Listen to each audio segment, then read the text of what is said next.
was suggested to dance during the music part, but actually it's much longer than I thought. So more than dancing, I should have to prepare a whole musical. Hello, everyone. Thank you for staying for this session, which is the only thing between you and your lunch break. So we promise to make it worthy. My name is José Luis de Vicente. I'm a curator and cultural researcher. I've been working for many years precisely in the intersection that this panel is about, innovation and cultural institutions. And I'm very happy to try to produce a conversation around, I think, what is one of the most important questions that cultural institutions face today, which is how to keep being relevant, how keep having a purpose and how having an impact in society. So I don't want to delay much longer having the really great panelists that are going to join us in this conversation. Eva, Geraldine, Angeliki, please join us on stage. Thank you so much for being here today.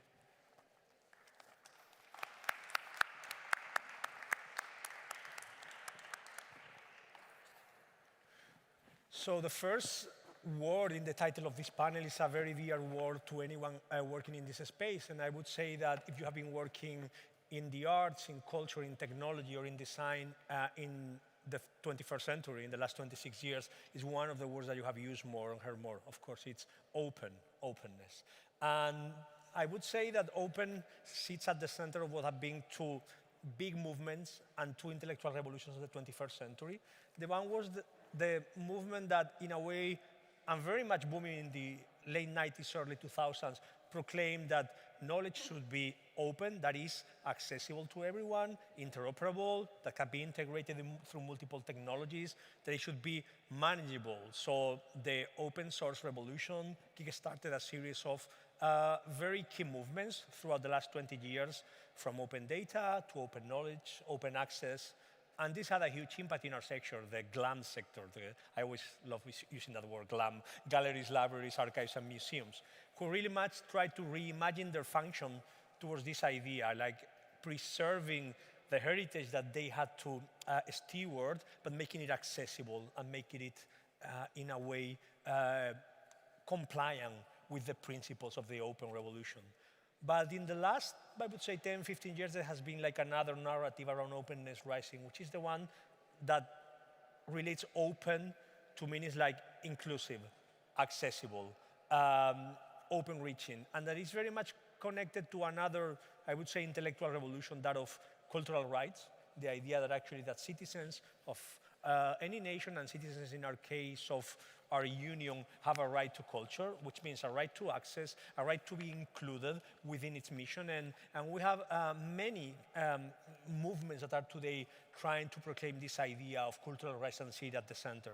So of course, the cultural institutions of today, I think, face these two notions, how they are open in the sense of preservers and producers of open knowledge and open heritage that is accessible, that is owned by everyone, that can be integrated and can be built on top of, that can be generative, but also how they transition and consider that their first mission is being open as is accessible and inclusive. I think that for all of us working in cultural institutions and organizations in Europe today, this is, I would say, if not our number one priority and obligation, up there in the top three, definitely in every possible sense.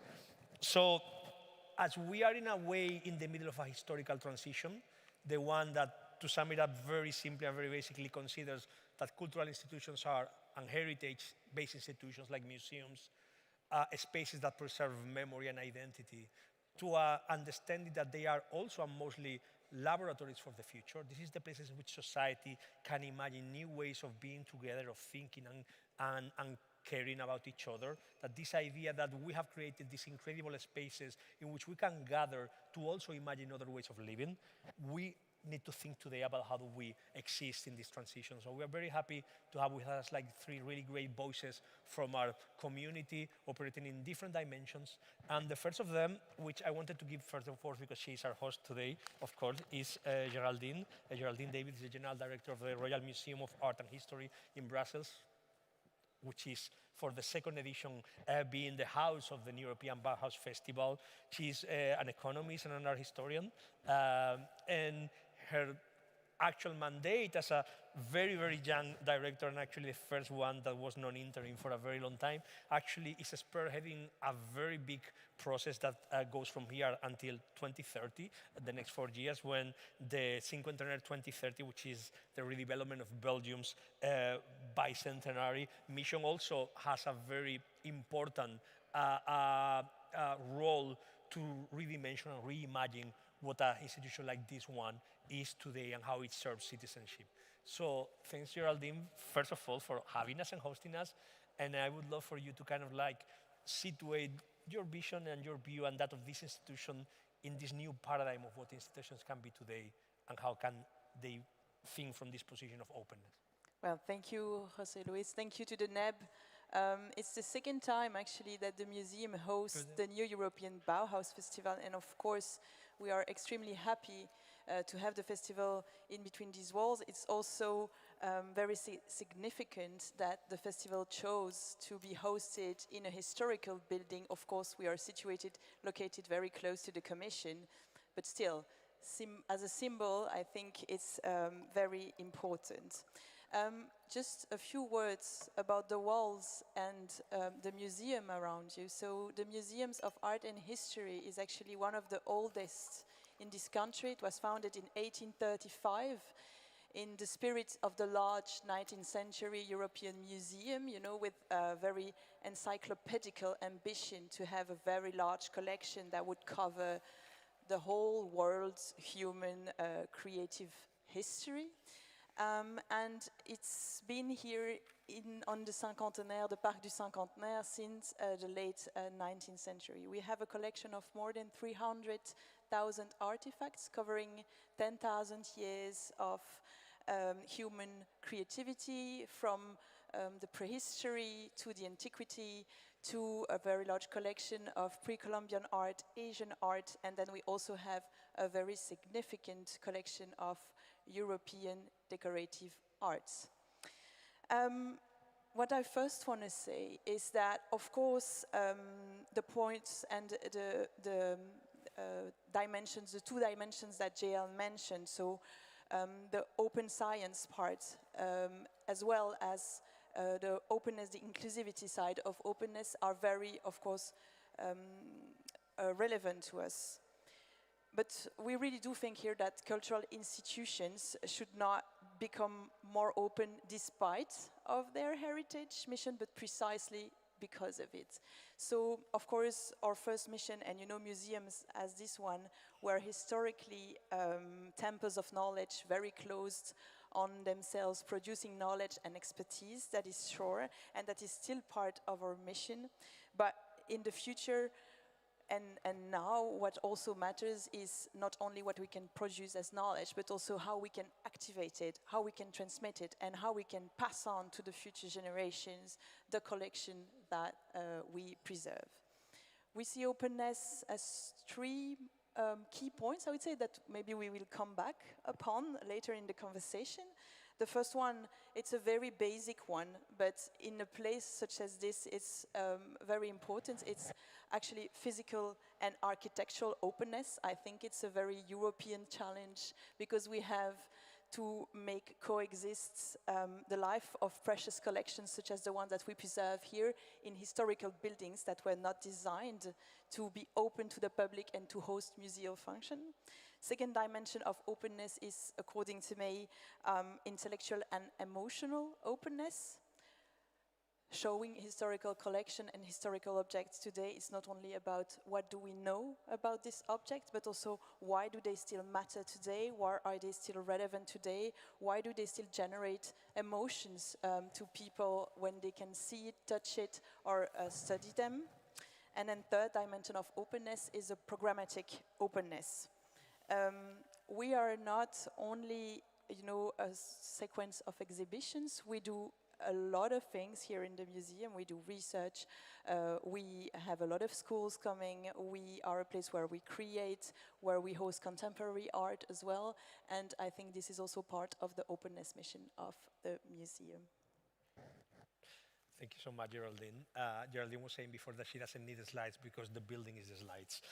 It's like, Yes. so I would also suggest, I'm going to pitch it that while you are here doing these 2 days, also you go around and actually know better the house that is hosting you, which I think it's really great. I have many things to discuss from where you're starting, but I want to give now the word to Eva Kraus. She's the artistic director of the Kunsthalle in Bonn. She's a designer by training. She has had experience in really great, very important institutions from the Cooper Hewitt in New York to the MAC in Vienna. And her institution, the Kunsthalle, follows a model that I am very personally attached to, which is that of the institution as the place for contemporary debate. That is, not thinking that museums are places where the past is preserved, but places in which the present is contested. It is debated, it is discussed. We were talking before that there is this huge, beautiful European genealogy that includes institutions like the Pompidou in Paris, or the Barbican in London, or the CCCB in Barcelona, that want to be sites for contemporary tensions of the present. And I think the Bundeskunsthalle belongs in that tradition. Their model runs very much in annual thematic cycles. This year was social responsibility, right? And social sustainability. Under the banner, what we have in common, which I think is a very important thing to purge today. What is in an institution like yours that actually has no collection, the way that you approach the banner of openness and the connection with audiences that come from different contexts and considering this space a space which belongs to anyone, really. Thank you so much. I was hoping to show you our building. Maybe we can put on the slides. Yes. The Bundeskunsthalle in Bonn is a place which has been erected as a big building by Gustav Peichel. Helmut Kohl was the initiator of that. And what we have tried to do is that the symbolic building of the, let's say, museums boom in the 1990s is an art and exhibition hall. So it's a big space with actually like an empty box. So it didn't have like an agenda in the very beginning when it opened, but there was a lot of these typical 90s and from the years 2000 shows on cultural history, like the big treasures of international collections. There were like these like big impressionist and expressionist exhibitions which were touring internationally. So what happened when I came and tried to open up the house was that we did an agenda which was much more into like the socio-ecological turn. You see here an exhibition we had done, We Transform on the Future of Building. I showed this first because this is related to the European Bauhaus, and we did collaborate together on that. But why are we doing this at the moment? Because this is something we want to establish as a partnership with the EU Commission, with international organizations and activations. But coming back to our system, what I want to say is that this box, it's 100 by 100 meter. You only see the rooftop, but this is established as an institution which I would like to open up. We have developed a diverse and sensitive program. This is very theoretical, but I tried to explain it quickly. It has the 6 Ps. I don't know if you know about it. There's all these like talkings about how to engage with inclusion, integration, different publics. So we have worked on the program, of course. We do a lot of societal questions on democracy, on ecology, on sustainability, on social issues, on different kinds of ideas we had among the curatorship, but also a deliberative process we have established with citizens. We asked them what they're interested in, so there's a lot of societal questions we wanted to raise. And so the 6 strategies we developed is the program, the personnel. We want to explore the public. We want to like work a lot on partnerships there's a lot also done on our premises to like change this space, open it up, invite people to stay, open the library, bring in a salon, have spaces where you don't have to get a ticket, have access free, live arts, theater, discourse is a big question on our system. And in the end, we have also discussed that the most important, of course, is also the PR, which is the question of nowadays, social media, how to put everything online, how to do interactive panels, how to do participatory events, and so on and so on. So I'm back into the WeTransform because that links it here. WeTransform was very much about the question how to bring in new spaces, how to discuss, of course, the matter of architecture, sustainability, but also to see and look what materiality is about, design is about, how social issues are coming across. This is all what the New European Bauhaus is about. So I very much recommend to have a look also at our archives, because that's important, I think, for this panel also to know that an exhibition hall can choose all kinds of themes.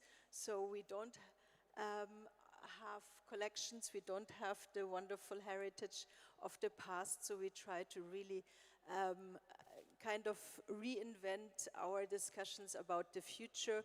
Maybe you know that we have a very big head of the UN sitting also in Bonn, so we work together with the UNCCD, the UNFCCC, which have at the moment their COP negotiations in Bonn. So there's a lot of like kind of interaction also with all these like big institutions there. And this is something I'm thinking, this is my agenda, to stay relevant as an institution, to pose questions of nowadays society, and that's what we are doing in Bonn.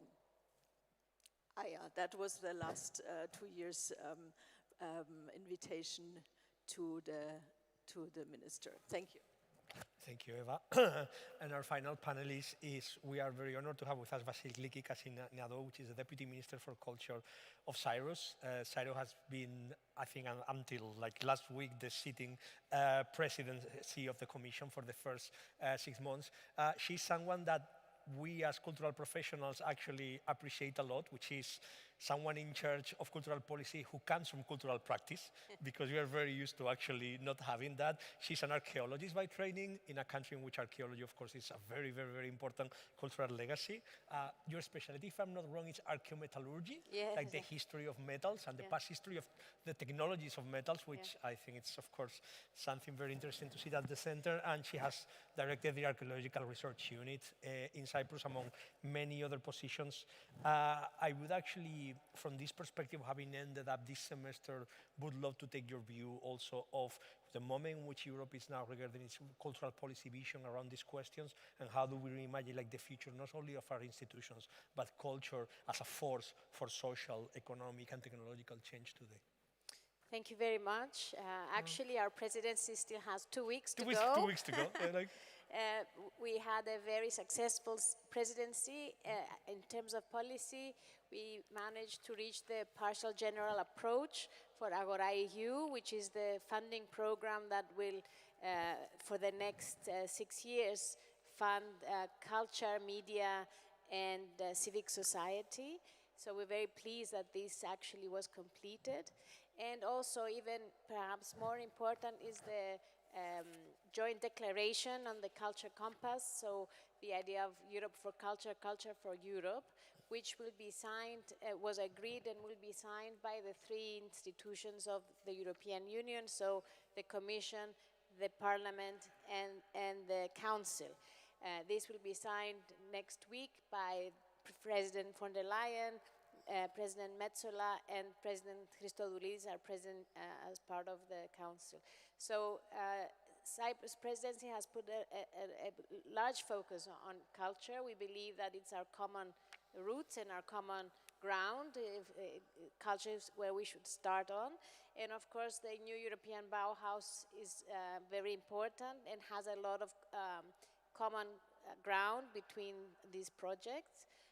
Accessibility is something that we are working on, and in many ways it's difficult, but it's a challenge, especially when you're working with archaeological sites, monuments that should be accessible and yet are difficult because you still need to preserve their originality and their, and this is where technology comes in. And we're very happy to be part and have been part immediately on Europeana and Twinit, a new project where you give access to people through digital platforms, and it's something that we're working on. Also, for us in Cyprus, we've been trying to spread out culture, so not only in the center, in the actual cities, but also in the countryside. And also in the last years, we're trying to use culture as a way and means for growth and health and support. For example, last summer we had devastating fires, which also threatened, of course, monuments, but also had a negative effect on the people. So we've been trying through workshops, theaters, music, to help alleviate the problems of this. And the same is true, Cyprus, a large part of the island is still under Turkish occupation.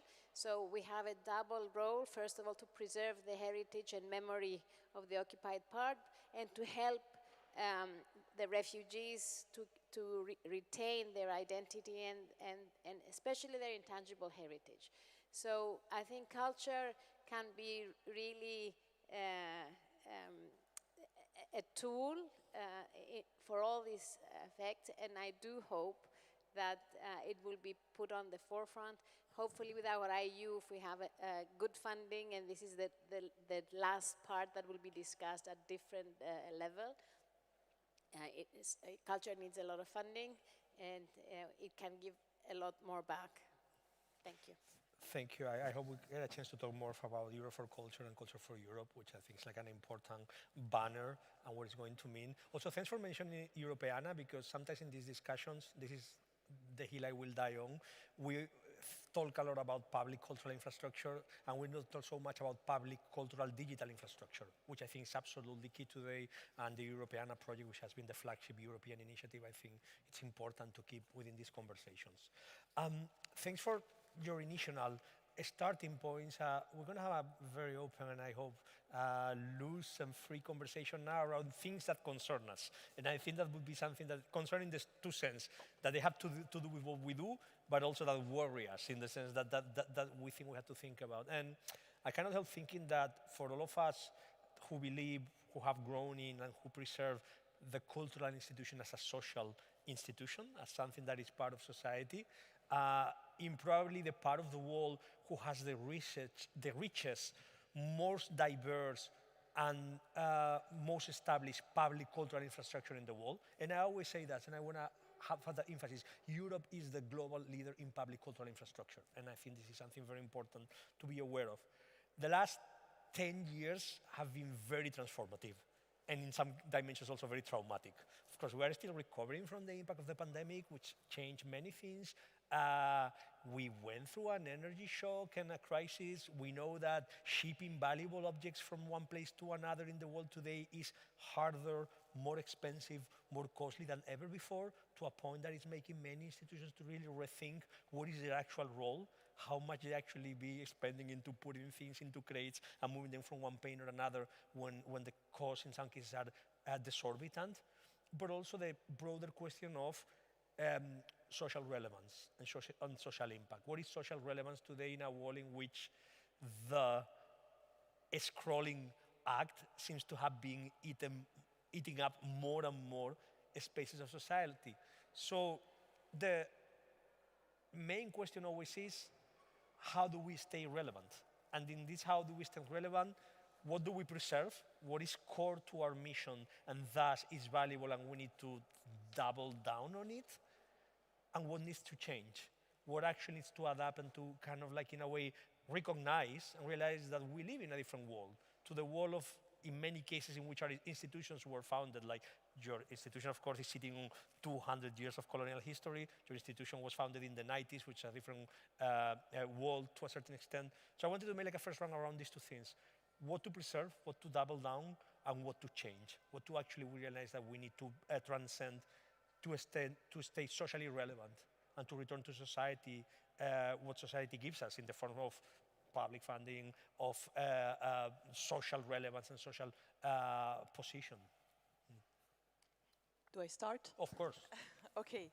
I think your question comes back again to the theme of this discussion, that is accessibility, again, for us. To me, you know, I was struck when President von der Leyen 2 days ago here said, well, one of the principles of the Bauhaus is, of course, that there is housing for everyone.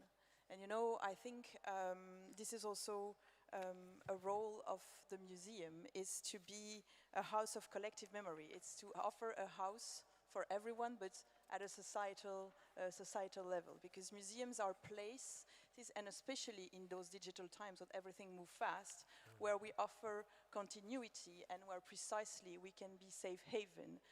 In the physical sense of the term, we offer cooled rooms in the hot and hotter summers for our seniors, but also in a very intimate way as well.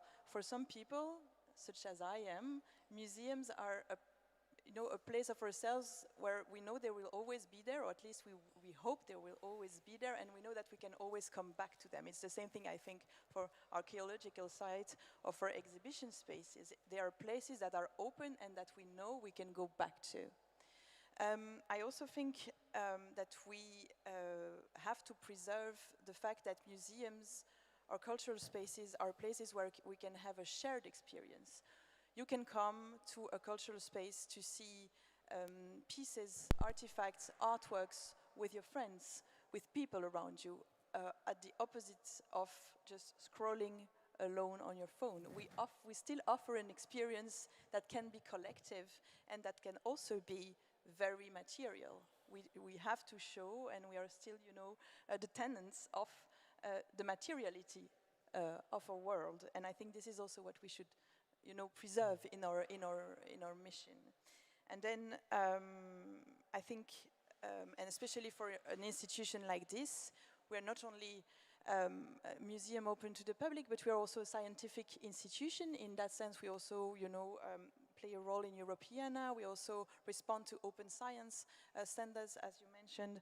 But this is also something that we have to preserve, because science and scientific mission of a museum like here also allows to have evidence-based facts and policies. And it's also a way of having different voices speaking up, especially in a time where we have more and more fake news, where it's not really easy to disentangle what's fake news and what's real news, especially on the social network. We represent continuity, but also transparency and evidence-based knowledge, I think. I can add to that, because when I think about relevance of museums and exhibition halls as ours, I really think about education, and it's always education first, I would say.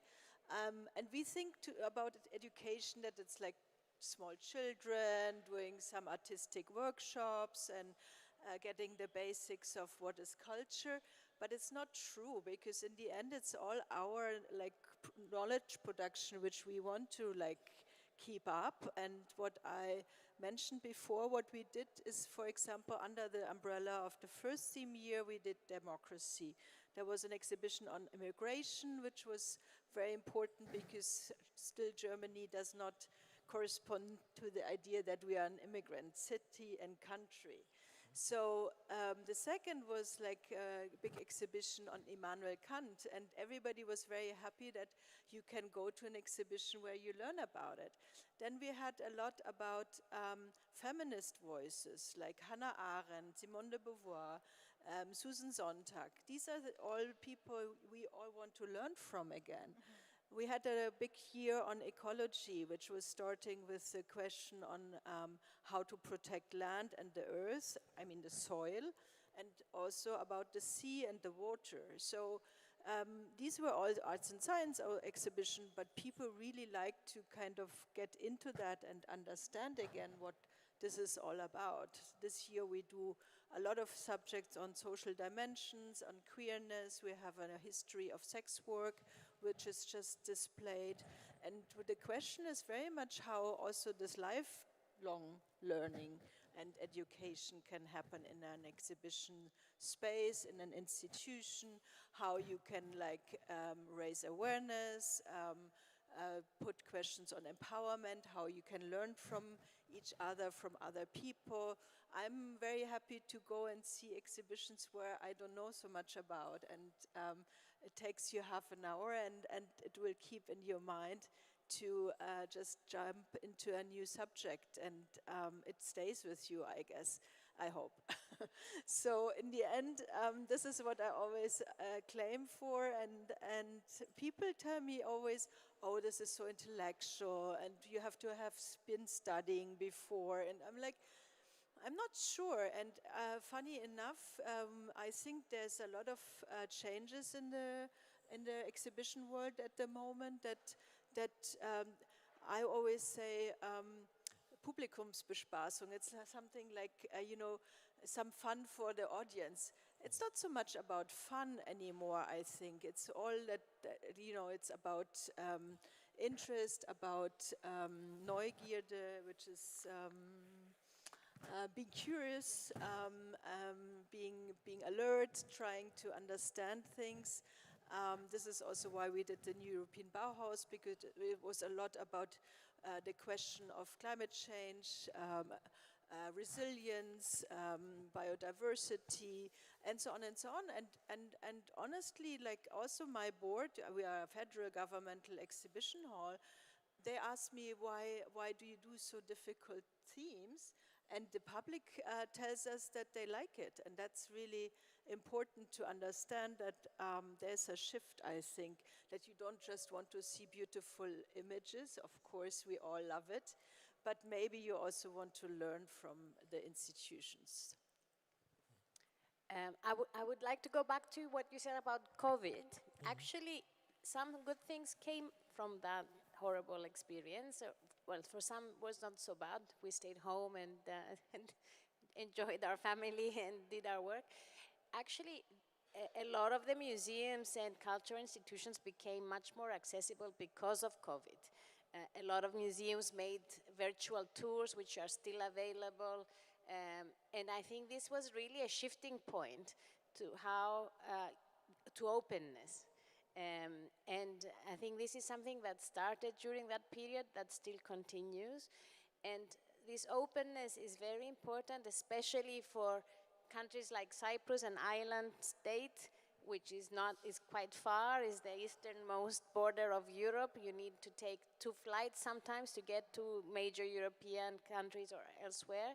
So, and this is also important for our cultural industry, the creative industries. They have much more access to show their work through the internet and all the media that are now available, so they can reach a wider audience which they couldn't otherwise. They would need a lot of funding and great cost. So there's some good things that have come out. We need to work more on this openness, and I agree with you that to stay relevant, museums need to be interesting, but they will always be interesting. And even for the younger generation, which are so attached to their mobile phones, if you manage to get them out and to take them to places like this, I think they will be interested, they will leave behind.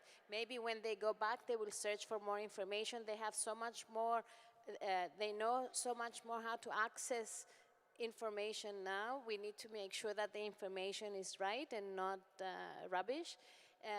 So I think there is a bright future there. We don't need to be very always pessimistic. We need to be optimistic, take opportunity and see what is available now and how we can put it to good use.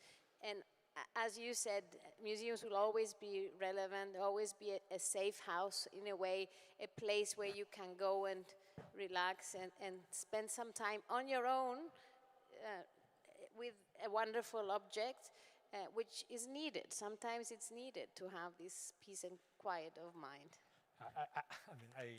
I would like to think that they're always going to be relevant. I think it's very important as a community that we don't take it for granted, that we actually keep on being aware that we are in a world where we are actually fighting for time, fighting for attention, fighting for resources with many other multiple agents. And I think you have mentioned a couple of things that are very important, which is that there seems to be a central tension today between us institutions, agencies in society. We are places and we are voices. And when do you want to reinforce the idea that you are a place, like you have said, this idea of the climatic shelter, which is more and more one of the things that we seem to be pitching. It's hot in the summer, we are enforced to air condition everything, so come and we will be chill. But there is this idea of shelter, which I think is very valuable, and of still being the third place, that idea that there is home, there is work, and then there is other places. If that distinction matters anymore, now that sometimes there is not even home and work.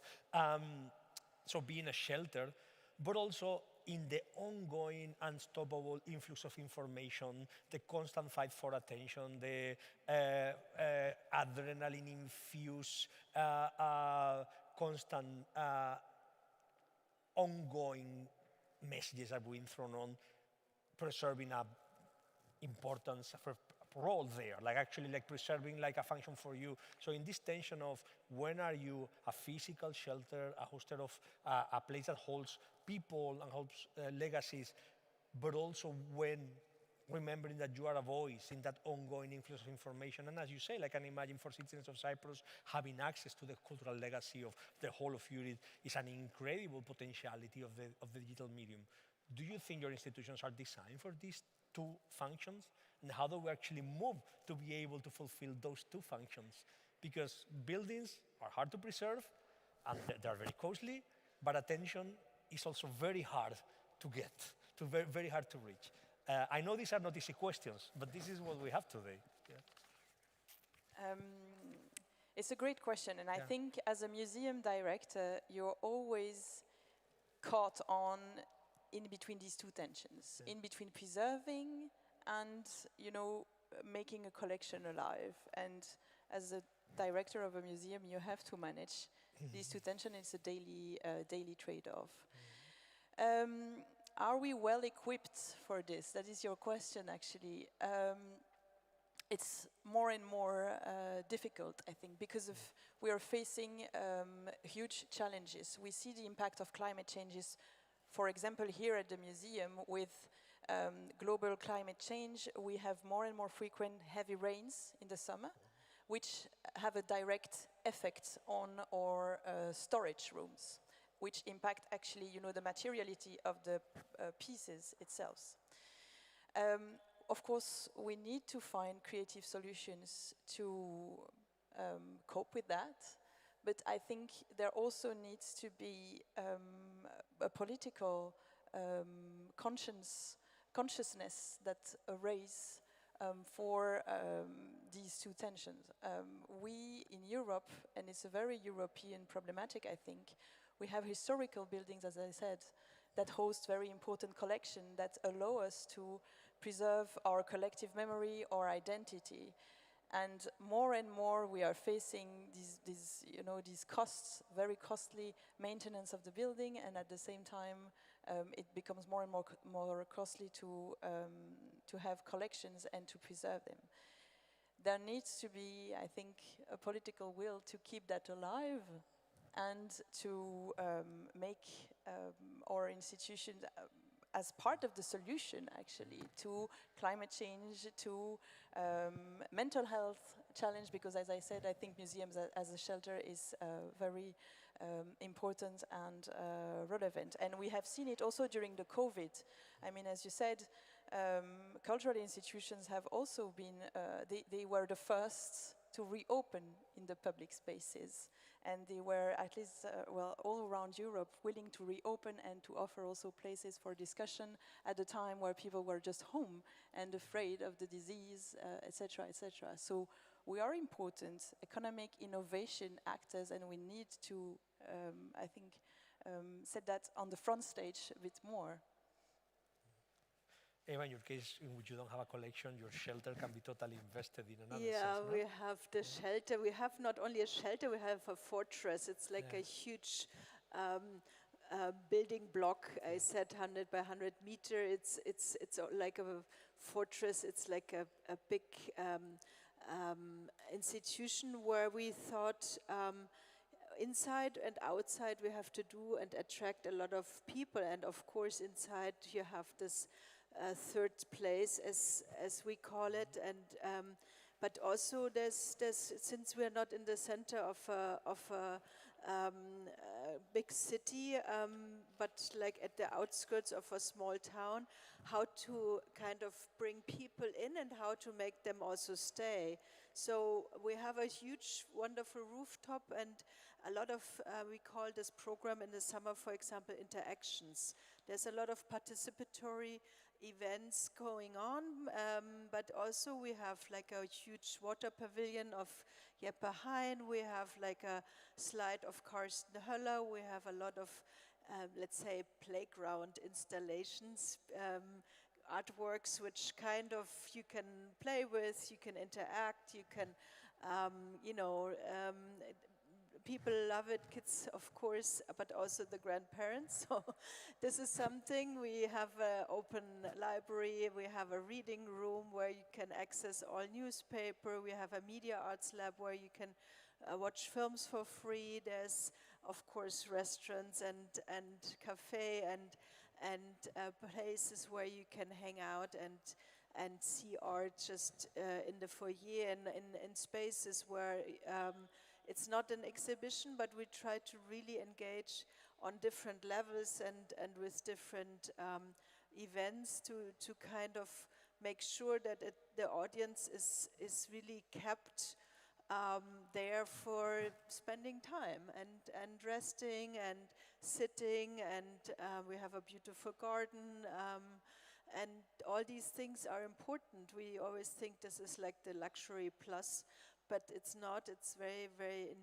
intrinsic to our program to make sure that families, individuals can stay, can even work there. We have co-working spaces, free internet. Of course, this is all obvious for now, but when we think about institutions before Corona, you would just go and go back or have a coffee and go back. So I think this twist of institutions very much that you stay, you get involved, you also participate more, you interact, you have talks, discussions, exchange, also live dialogues and these things. It's getting much more important.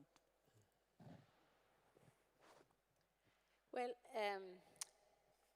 I think also making it relevant by doing different events. For example, in Cyprus, as if I speak from my own experience, always the idea is that museums are for visitors, for tourists, or school children.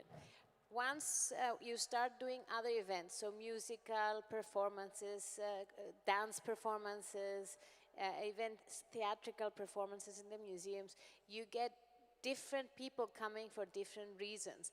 They come for the event, but then they see also the museum. And once they come, you create a different audience. So I think we need to, and it's not easy because also museums are very traditional and a lot of curators are very much in a different mindset. But I think once you start looking in a different way, and also one challenge we face is to convince that culture and culture museums and cultural heritage is part of the economy.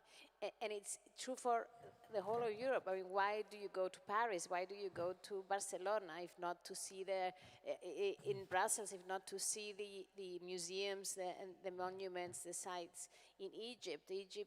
So I think this is something that people are missing. They always think that of culture as a burden, but actually it's very much part of the solution. And if we're talking about environment change and climate crisis, also the solution there can be found in the traditional architecture. We were discussing before, as we were going around the places, how traditional architecture is much more adapted to the local climate. Studies that were done on traditional houses in Cyprus found they always have a constant temperature, whether it's winter or summer, because they have the windows are in a way, and the walls and everything. Now you have this modern architecture, which is, it could be anywhere, and is not adapted to the local climate. So I think in looking into the culture, we may find also solutions to a lot of the problems and issues, and mental health is also one of the main things. I mean, you can find respite in music, in theater, in books, literature, and there's a turn back to books now. People are returning. Libraries can also be a haven. So I think we just need to convince a lot more people that this is part of the solution and not part of the problem. We have very, very little time, but I want to do 3 fire shot questions, things that are important for me that I think we should mention directly to each of you. Geraldine, the 2 big words, decolonization and restitution. You are in the center of one of those kind of museums that have to deal with these things in an incredibly diverse city, sitting in this imperial legacy. You are looking to this horizon for the next 4 years. What do we do with this? Well, the museum is on the verge of starting a whole process about decolonization, because when you think of decolonial work in the museum, of course you think about provenance research and restitution, but it's not only about that, right? It's a whole shift as a whole institution with the people who are working in it, but also with the people around it to, drive from the museum still lives upon an imaginary of colonial, actually, and we need to move from that to an environment of more humanistic approach to our collection. But yes, we are in the middle of it. We have several official restitution claims that we are tackling upon. Our minister actually, but this is not about colonial, but yesterday announced that she set in place an administrative frame to cope with the Second World War provenance issue and restitution. So this is a beginning.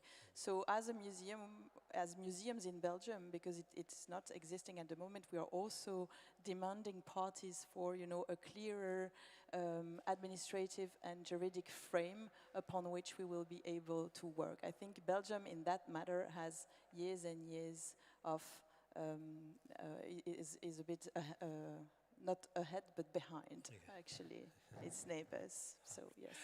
Eva, very fast, you have done a full project We Transform that deals very much with the values of the New European Bauhaus. The New European Bauhaus was to be a political and social movement, which in the end means it's a cultural movement.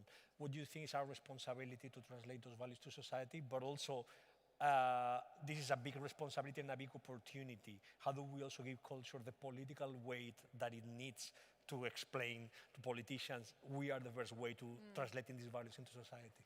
Yeah, I think this idea about the socio-ecological turn comes with what the claim is on the New European Bauhaus with culture.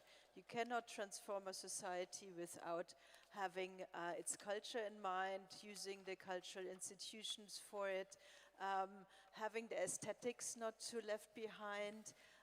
All these many issues we faced in this program of New European Bauhaus, but also our exhibition of We Transform. But because you can only do on this holistic term of also economics to not ignore and so on, to have a very broader view on when you transform our, for example, building heritage you have to really bring in all these other issues at the same time. And that is something we were trying to communicate. This is something I think very smart to be. This is not a teaser for Mrs. Lyon, who has been doing this program from the scratch with her team. But I think the new European Bauhaus has this broader view that sociological, ecological things cannot come without aesthetics and culture. Basiliki, I think you have said before, has been part in a way of your work, that the idea that the climate crisis is also a heritage crisis, in the sense that climate and its impact actually is a threat to our common history, to our identity that heritage represents. Climate, of course, is at the center of the Bauhaus, and actually the idea of what the Bauhaus is here. How do we actually in a way reimagine and communicate to society that suddenly the role also of cultural institutions becomes much more dramatical, because they have to be also a line of defense, a barrier against a threat that goes to the very heart of ourselves, which is our common history and identity through heritage? Well, climate change is really, as you mentioned, in every respect, a problem for cultural heritage. High temperatures, in our case, droughts, high temperatures, floods or fires. So, but this is something that we need to take into account. We need to work and protect the cultural heritage. Also, even things affected through over-tourism. I was in Rome 2 summers ago. It was a nightmare. That is the problem, actually, that we don't want to discuss so much. It's a big problem, this a negative effect on the sites as well. So I think there's a lot of challenges that we need to balance, to find a good balance between, so that they are open to the world, open to visits, but also protected. And we have a heavy duty because they survived for thousands of years. Now we need to make sure that they're there for the next thousands of years. Yeah.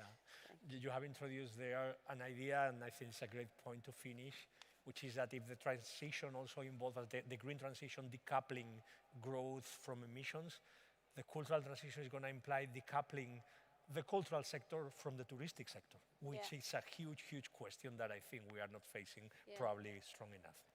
Yeah. This will be the topic, I think, of a future conversation that we need to have. Thanks all of you for joining us here today, and thanks for you for staying. The European Bauhaus Festival continues today and tomorrow. Thank you. This has been really a very, very nice chat. Thank you.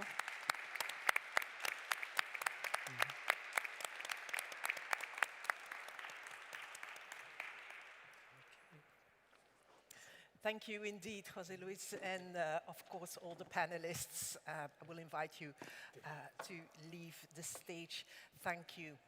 And ladies and gentlemen, this concludes this morning program, the morning where we explored resilience, reconstruction, and culture and heritage. This afternoon we will shift towards another big question.